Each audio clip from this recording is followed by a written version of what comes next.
이번 강의는 건강한 임신 출산에 대해서 한번 생각해보고 그걸 이제 좋아지게 하는 방법에 대해서 이야기하겠습니다. 건강한 일반적으로 모든 동물이나 인간도 마찬가지지만 생각해보면은 가장 중요한 거는 생존이고요. 자기 스스로 살아나기 위한 생존이고 그 다음으로 가장 중요한 게 번식입니다. 이게 1번이고 이게 2번입니다. 제가 이제 이세를 번식하는 게 두 번째라는 거죠. 왜 제가 이제 이 말을 하냐면요. 산모가 있어요. 자기 산모가. 그래서 생명력과 기운이 어느 정도로 가지고 있어요. 크게 가진 사람과 작게 가진 사람도 있다는 거죠. 본인이. 그러면은 생명력과 기운이 본인한테 있다면 제일 먼저 산모, 이렇게 여성한테 중요한 거는 생존이에요. 생존. 스스로가 생존인데 뇌하고 그다음에 갈비뼈 안에 있는 이 장구가 이 두 가지 장구가 살아나는 게 가장 중요한, 내가 생활하기 위해서 가장 중요한 문제예요. 그게 생존이에요. 그래서 에너지가 부족하면은 모든 에너지를, 가진 에너지를 이것을 사용하고 나서 해결하고 나서 그 여유가 남아야, 생존을 하고 나서 여유가 남아야 본인들처럼 여가도 즐길 수도 있고요. 그 다음에 내가 이세를 낳을 수 있는 에너지를 만들기도 하고 몸이 또 더 아름다워지고 예뻐지고 이렇게 하는 거죠. 그런데 생명력 기운이 약해서 생존할 수 있는 게 까딱하면요, 사람이 호흡도 힘들고 막 이런 에너지뿐이 없다면은 그 외에 다른 어떠한 것은 사치거든요. 그러면은 이제 여성이 임신을 예를 들어서 요즘은 불임이 참 많고요. 그리고 유산을 많이 하죠. 그럴 때 이제 내가 순서대로 이제 하나씩 따지면요. 처음에 생명력 기운이 어느 정도가 전혀 이제 생명력 기운이 너무 없는 사람은요.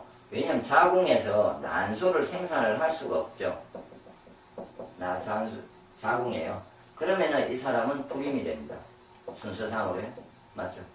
그런데 그거보다 약간 생명력 기운이 좀 좋다면요. 임신은 좀 돼요. 임신은 됩니다. 그런데 문제는 임신을 했다는 자궁에 태아가 어머니로부터 생명력 기운을 나눠서 써서 같이 자라야 되죠. 근데 같이 자라야 되는데 여성 산모 스스로가 생존하기가 태아가 크면 클수록 많은 생명력과 기운을 빼앗기게 돼 있어요. 그런데 주다가 스스로가 어떤 이유 때문에 좀 부실하게 지냈든지 건강하지 못하게 지냈든지 힘들게 지냈든지 아니면 스트레스를 왕창 받든지 그렇지 않으면 자체 에너지가 부족하다 보면은 태아한테 에너지를 주다가 생명력을 주다가 어느 순간에 멈춰질 때가 있죠. 그럴 때는 유산이 되기도 합니다. 유산. 멈춰지면요. 순간적으로 멈춰도 잠시라도 한 5분 이상이든 10분 이상이든 멈춰지면은 유산이 되는데 그 유산이 되고 나면은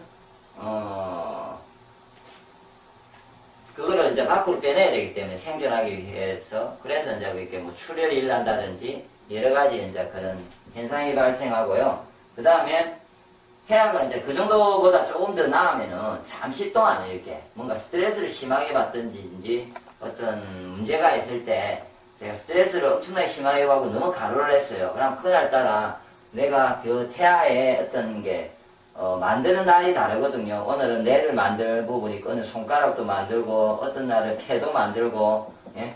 그게 만드는 시간이 서양학적으로 이렇게 정해져 있어요. 며칠은 어느 정도 통계적으로 있습니다. 그걸 만들 때 그때 생명력이 기운이 산모가 좀 부실해서 공급이 되지 않으면 그쪽에 문제가 돼서 기형이 생기겠죠. 그러려면 어떤 기형이 발생하게 됩니다. 예. 근데 그런 부분이까지도 이제 어느 정도를 기본적으로 해결이 됐어요. 그런데 생명력 기운이 좋아서 해결이 됐는데 애가 낳았는데 애가 충분한 에너지가 공급이 되지 않고 낳았다 칩시다. 스트레스를 많이 받고 그러면 애가 공급받은 내용의 기운이 미약하다 보니까 어때요? 상태가 생명력하고 기운이 약하잖아요.